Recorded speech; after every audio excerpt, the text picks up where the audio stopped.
I went to the Gerald Ford Museum. I had a good time in Grand Rapids.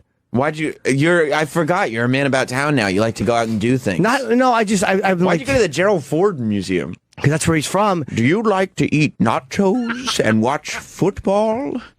That was Gerald Ford on The Simpsons. Oh. Jim's continuing his tour of terrible museums. Yeah. You know, I'd be honest, this was not a great museum, but I want to go to the presidential ones because those are pretty interesting. I would go to a presidential museum, but museums dedicated to all presidents? Like one museum for all the presidents. But if it's just a museum for one president, especially if that president is Gerald Ford, you're not going to find me there.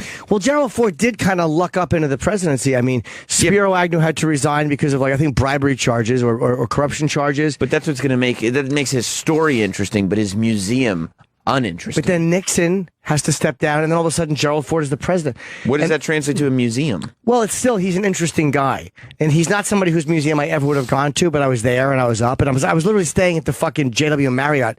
It was a 3-minute walk. I'm like, what, am I not going to go to the museum? Yep. Yeah.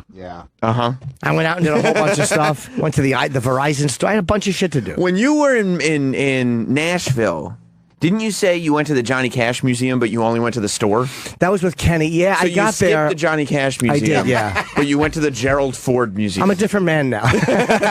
Yeah, I said, fuck it, let me go in there. And it was these museums are only so interesting for any president. I think they're not interesting. No, I can't see that being interesting. You know, it was here's what was interesting about it when you're seeing the actual stuff. Like I didn't realize, Gerald Ford, because when I was a kid, I remember Gerald Ford being president, of course. I was in 77, I think, 76. Okay. Between Nixon and Carter. And, he was kind of the president that no one gave a shit about because, again, he wasn't technically elected. He was a congressman. Is not something that goes well, it'd be interesting to see his museum because nobody gave a shit about him. But that's the interesting part of his story is the way he became president. I'm 100% with you on the story. Yeah. I cannot fathom how that translates into a necessary museum. Because here's what was interesting to me. Because I never thought about Gerald Ford that much. Right. And yet, this full life this guy led, the fact that he was in Congress for 25 years, and seeing these original Ford for Congress pins and all these things from his original life, from it tchotchkes. Yeah, like signed footballs when he was in college. He went to Michigan State. That he signed. When he's a part of the football team, so the whole little football team when he was in college would sign them. His college football helmet was one of those dumb leather helmets, just shit like that, from this guy's life, who had such an amazing life that I didn't care about at all while he was alive. You care about it now? I just did in that moment. It was interesting to watch. Oh, you were like, oh yeah, he played football in college. And then people kind of credited him with restoring some dignity to the U.S. after Nixon resigned in disgrace. I had a guy who lived across the hall from me in Syracuse, and he was a walk-on at the football team. He was a good friend of mine. His name was Beef. He had a football helmet. If you wanted him, what would you say? I just call him, hey man, where you at? I go like this. What? Oh, you wouldn't say where's? Okay. Never. Good. Nope. Wasn't really alive for it, so didn't really resonate. Popular, though. Never occurred to me. Did you have to wait a long time to get into the museum since this was a spur of the moment thing? It's funny you should ask that. Great question, Travis. Great question. No, I did not. You didn't? Just walk right in? Dude, I marched right in. You didn't have to wait on any long lines? Nope. I saw you got to tour his Oval Office, right? That was kind of fun, yeah. But that was the best part, was seeing what the Oval Office looks like. I mean, it was like a TV set of an Oval Office. Of course it was, but I've still never seen same shit in person a mock-up of the Oval Office. And when you see it, it looks exactly like the Oval Office probably looks. And I forgot, I wasn't even thinking about Betty Ford, who's the Betty Ford Clinic. Right. She said Does she have a section in the museum for herself? She did. She did, some of her dresses. Seeing some of her dresses. Hey, what did Gerald Ford's wife wear? Oh, is this a more formal affair? A more formal frock? Seeing the original shit they wore was always interesting to me. Or just the original stuff I always kind of liked. You ever been to the Hard Rock? I have. They got amazing stuff over there. They do. Vests. They got vests that rock stars wore. Did you see a bust of his face? No, but I didn't care about that. Go back the captain's wheel that he had in the White. There was some interesting stuff from his White House office. Well, so when he was in the White House, he had a captain's wheel on the wall from a boat. No, it was behind his desk. Oh, he put that just seems shabby. He had a captain's wheel behind his desk. Yeah. I feel like I'd wheel my chair into it all the time by mistake. Like, God damn, I got to find a better place for this dumb wheel. No, that position. It's a big office. Oh, it is. Well, you would know. I haven't seen the mock-up. Absolutely. I haven't seen it. The mock-up was cool. That was my favorite part of it, was seeing... I want to see the Oval Office, of course. It's very difficult to get in, but seeing what it looks like, you're like, yeah, this is a pretty famous room. I'd like to be in here. You were like, oh, man, that's the real wheel that he put on a floor behind his desk. Well, the interesting part of it was seeing the Oval Office. Oh, there's the tchotchkes. This was before... When Gerald Ford was, this is before even Jimmy Carter. It's before Reagan. It's before so many things happened. Right. And right after Nixon. It was just an interesting time in history. No, yes, it was an interesting time in history. Jimmy Carter's eulogy was good, too. They show the part where at the end of the tour, they show his eulogy. And Jimmy Carter's eulogy was very interesting. Have they... Jimmy Carter's the other one that I would never go to a museum for. You know, Jimmy Carter's kind of a forgotten guy. He's probably the best out of all of it as a man, as a person. As a person, but don't people kind of remember him as like kind of just a shit president? No, I mean he came not in terms of like an evil guy, but just like a not effective. What a fucking moron, like just nothing. Yeah, I think he had a Democratic Congress and Senate, if I remember correctly. I know my dad hated him because something happened where he put my dad out of work for some reason. I don't know why. Directly. Something he did. My father always kind of didn't like Jimmy Carter because I couldn't get back to work. He was a truck driver. It says they have a model of Air Force One in the museum. Did you see it? I did not. No, it's just a small model, not like a life-size model. Okay, good. Just like a small toy airplane. They did have. If the president were very small, he would ride on this. They did have a mock-up of the plane. Like he flew a helicopter, I think, in World War II or Korea. So they had a mock-up of that, and they had a couple of cool things there. It was tennis racket. That's pretty cool. You think so? Yeah. Any type of personal shit someone used like that, I always find that interesting, the actual stuff they used. I mean, that's why it's in the museum. Yeah. I always kind of like seeing that stuff, even if it's stuff I don't care about. Here's the catcher's mitt he used. That's always kind of cool to see. You should go to my mom's house. She's got all my old shit. She could show you all this stuff, like when I played t-ball, you know, like the t-shirt that I wore. She's got it. She's got everything.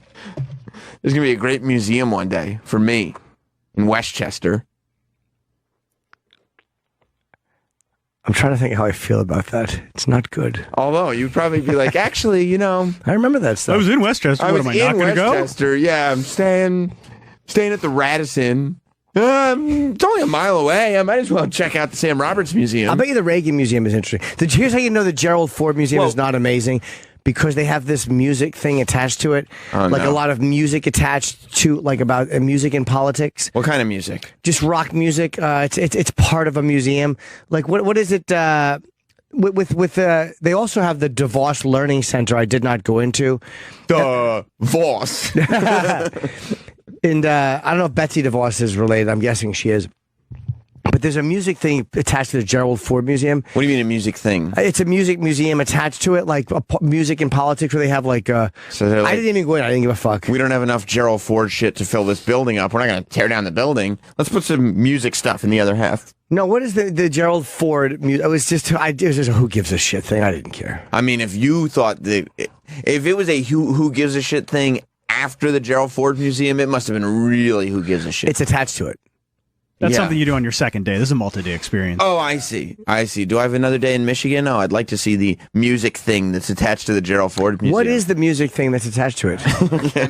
I looked music museum and I don't see anything. Gerald Ford Presidential Museum, DeVos. There's a music thing attached. I didn't give a fuck. Well, I wouldn't mind the Reagan or the library would probably be interesting. Yeah, the Ronald Reagan Museum would be interesting because like he did a lot more there was a lot more going on. He was an actor before he was president. Like 8 years instead of 800. You know, I think Ronald Reagan's a pretty interesting guy. Gerald Ford, like the circumstances around Gerald Ford are more interesting than Gerald Ford actually is. It was only a couple of years he was president too. He was not president for long. That's weird. A special exhibit. Louder than words. Yeah. Ooh. Oh, it is special. Yeah. It ends on February 11th, Jim. You're never going to get to see it. Good. Oh, you're gonna miss it, man. I don't care. You should book another gig in Michigan. The Elvis stuff was kind of they had like old Elvis magazine, like just things with rock. I didn't give a fuck though. They just need something to fill the rest of the building. Yeah, you can just tell by the way, looking at the Ronald Reagan Library and Museum website, that it is way better. Of course, Reagan. Yeah, it's got to be much better. Yeah, I mean, buy your tickets, get membership. The Ronald Reagan Museum, they don't call the Rock and Roll Hall of Fame and go, do you have any extra stuff? Because we got like half a building that's empty. What's in storage? Yeah, do you have like, I don't care whose guitar it was. No, it could be somebody's roadie. We'd do the roadie museum. We just have to do something with the other half of this building. You know, they have other stuff going on there. At the Gerald Ford Museum? No, at the Reagan one too. Oh. But did Reagan have military service? I mean, did he was he a... I'll bet you George Bush Sr.'s is pretty interesting, even though he was a one-term president, but he was head of the CIA, he was military, flew in the war. Plus, they'll sprinkle in some W shit, too. Yeah. Like his kids, the Bush is a dynasty. The Bush family is a dynasty, so that would be interesting. I probably still wouldn't go to that museum, though. When you're right there, you're like, fuck it. I'm definitely trying to think of something else to do. Hey, are the Bush museums, are Bush Senior and Junior museums together, or are they totally separate? That's a weird father-son. Every president gets their own library and museum. They do? Yeah. They shouldn't. They just they showed the blueprints for Obama's. Oh my God! They should just. When is that being dedicated? I don't even think it's built yet. Oh, how long after the presidency ends they build it? Well, it's been a year, and they have announced it. Okay, it's gonna be obviously in Chicago. It says it's going to open in 2020 in Chicago. 2020, you'll be able to go to Chicago and go to the... Why don't they just get a plaque? I don't think there's a set timeline. It's just like, all right, yeah, we'll do this. Just get it done when they get it done. Yeah, no, but I mean, I don't think it's like, okay, you haven't been president for X amount of months or years, so now we can start construction. That's always an interesting photo because what happens is the living presidents always go to it. So that's where you see those presidents when you see photos of 5 presidents or 4 presidents, which are rare, that's where you see them at presidential library dedications usually. So because they'll all show up for it. But I feel bad for Obama because, first of all, Trump is undoing everything he did. He is. And Trump is the sitting president now who will kind of be the guy to go. I can't wait for the Trump Museum. It'll probably be interesting. I mean, that'd be great. He's getting a museum. He's gonna make it look like $1 million. It's gonna be like the Biff Tannen Museum. It is gonna be exactly. There'll be like a wax robotic Donald Trump outside going, "Welcome to the Donald Trump Museum." Do you think he'll make sure his museum looks good though? Oh my God, the Donald Trump Presidential Museum. He'll be the manager of it. It would just be really heavily skewed in his favor. Oh no, Andrea, come on. It'll avoid a lot of controversy. Yes, Andrea. Hi, Jimmy. Hello. I live here, and I've never been to the Gerald Ford Museum. Well, it's probably because you're always afraid that there's a lot of people who are going to go to it and you'll never get there. I know. It's just so massively busy. The lines are just out the door all the time. Yeah, it's not bad. It's good. It's a good hour. It's a good hour. Did you go outside and see the gravesite? I do know those are outside. No, is he buried there? He's buried at the museum? Yeah. Oh, boy. I didn't even know. That would have been something interesting for you. I did not even know he was buried there. God damn it. I was there. I should have seen the fucking body.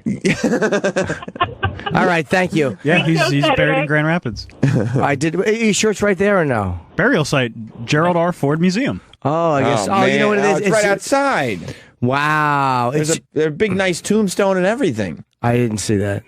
And Betty Ford. When did Betty Ford? When did she die?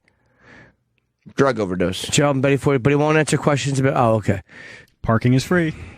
Really? Yeah. How do they make any money? Who pays for this Gerald Ford Museum? Do taxpayers have to pay for the museums of all the presidents? Yeah. Why? Pretty sure. She died in 2011. Well, I know they got $8 this weekend. They did. $8. Is it $8 to get in? Yeah. They only have one Gerald Ford shirt. I bought it. No, you didn't. Yes, I did. No, you didn't. You don't have to buy a shirt every time. I wanted to buy a shirt. It's a memento. It was a nice shirt. What's the shirt? I know what it is. I saw it in the. It's on the store. Troy can pull it up. Yeah, it's not a bad shirt. So you can order it online. Yeah, I bought one. Oh, okay. So if anyone really likes the shirt, they can buy a matching shirt to you. Absolutely, we can wear them together. Let's see. We'll go to museum store. There you go. There's the museum store. Yeah, let's go into clothing and accessories there. Oh, there's the apparel. There it is. That one right there? Yep. Ugh. Oh, my God. It's literally something you can buy at Walmart. I am a Ford, not a Lincoln. You bought that shirt? Yes. You spent $24 on that shirt? Indeed. Three times the price of admission. Troy? You spent $28 to look at Gerald Ford's tchotchkes and then get a T-shirt? Yes. Wait. What's on the back? There's another shirt they didn't have there though. Hold on. More shirts. Go to more shirts. There's another one there that's all the way on the right. Yeah. Yeah. That one I would have gotten a second. They didn't have that. That's Jerry in '76. Would you have bought both? Yeah. I prefer that one though, but they didn't have it. Yeah, the other shirt is a better shirt. I think I love that you would have just bought both shirts. Like, I better have one of each. Yeah, I would have bought that. I just wanted a shirt from there. Sure. Are you going to wear it? I have to wash it. It's small, so we'll have to see. Okay. Yeah. Put a few on, so let's make sure. I'm losing them again, yeah, but I want to make sure I can fit it. Well, that's what you did. You bought a Gerald Ford shirt to motivate you to lose weight. Yes, I did. I think that's smart. Why not? Yeah. It was, Joe in Kentucky. This one I would go to as well. I forgot about this. Oh, JFK's is probably amazing. Yes, Joe. JFK's I would go to. What's up, Joe? Because, you know. Yeah. All this fucking hats. Yes, sir. Hey, the Lyndon Johnson, you drive around it. It has, it's on his ranch, and you actually just drive around the ranch, and you can stop at different places and get out and look at, the cemetery and the house that he lived in. And a side note, one thing he did there is he had a commercial landing strip put in on his property. There's a 6-house. Oh, so he could land there. Yeah, but the thing is, though, he never flew in on Air Force One. He would fly into Austin and take a Learjet or that type of jet over, and that jet is actually still parked there on the ranch. Oh, okay. Well, all right. Thank you for the call. You know what it is? It's probably the fucking Air Force One's a 747. Back then, it might have been a 707. Mm-hmm. I'm guessing, but it's too big to land. So you get a Learjet. Yeah, that makes sense. All right. Well, I forgot about that. I would like to go to LBJ's. Do they have any literature or anything like that? Like, you buy a book or? I wasn't that interested, honestly. I just wanted something to do. Yeah. So I walked over there. I mean, if you're right behind, you might as well. And there was some neat stuff to look at. It was $8, and I bought a shirt. That's Good for you. I was like, what the fuck am I going to do? I think it's good. I think it's better that you go to the LBJ Museum or the Gerald Ford Museum than you just, sleep until 3 o'clock and then sit in the room until showtime. I'm going to Denver this Friday and Saturday, so I'm going to look around and I'll see what to do. And why not? Now, are you going to start planning in advance a little bit? Like, oh, I didn't know that was in Denver, or is it going to be more spur of the moment? Maybe spur of the moment. I know in Denver, in Michigan, I was driving in between gigs. So the first one was in Warren, Michigan. The second was in Grand Rapids. So you don't have a lot of time. You're in and out in a day. Right. And then later that night after Grand Rapids, I drove 2.5 hours back to Detroit to get to the airport hotel. So you literally just fucking drive, gig, drive. There's no time to fucking see anything. So you're a 2-minute walk from the Presidential Museum. What else am I going to do?